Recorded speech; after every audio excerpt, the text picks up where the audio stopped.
Bonjour, c'est Léa et Azélie de Paroles de Patrimoine, et aujourd'hui on se retrouve pour une nouvelle boucle en Pays d'Histoire.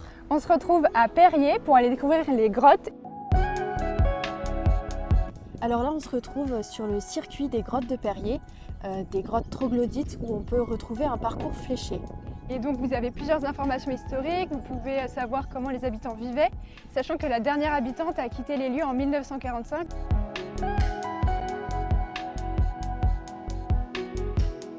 Prochaine étape, le petit village de Meillot avec son lavoir et ses remparts. C'est une halte pique-nique idéale.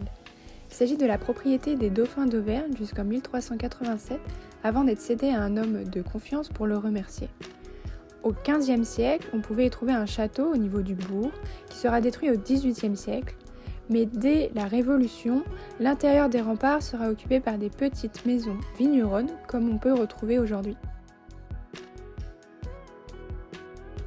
Tout le long de notre parcours, nous empruntons la route des Dauphins d'Auvergne, la route du Dauphiné, qui s'étend depuis Ardes jusqu'aux environs d'Issoire. Sur le chemin, vous trouverez plusieurs haltes patrimoine avec de magnifiques églises perchées, comme ici, à Ronzières, où vous pouvez trouver en plus une vue imprenable sur le Pays d'Issoire, le Puy d'Isson, le mont du Livre à Doigt au loin. La chapelle en elle-même est remarquable et elle est visible de loin puisqu'elle domine la vallée sur son promontoire rocheux. Sa spécificité est d'avoir une base carrée puis octogonale et enfin un dôme surmonté de la Vierge Marie. On remarque aussi sa toiture en bardeaux de châtaignier qui rappelle les églises creusoises dont le savoir-faire est local.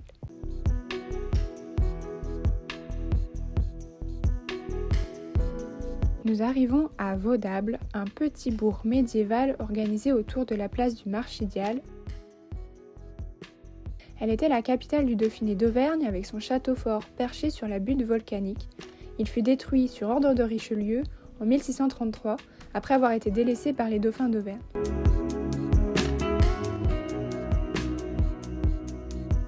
On y retrouve une chapelle avec son prieuré récemment restauré.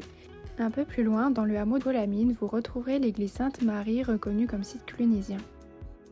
Le village est bucolique avec ses maisons vigneronnes et toutes les couleurs du printemps et de l'été qui ressortent. Vous pourrez également retrouver le château de Malassaigne, une demeure privée construite au XVIe siècle et dont certaines parties proviennent du château des Dauphins.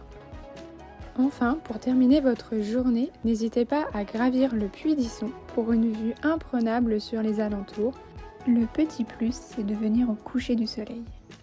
À bientôt en Pays d'Issoire!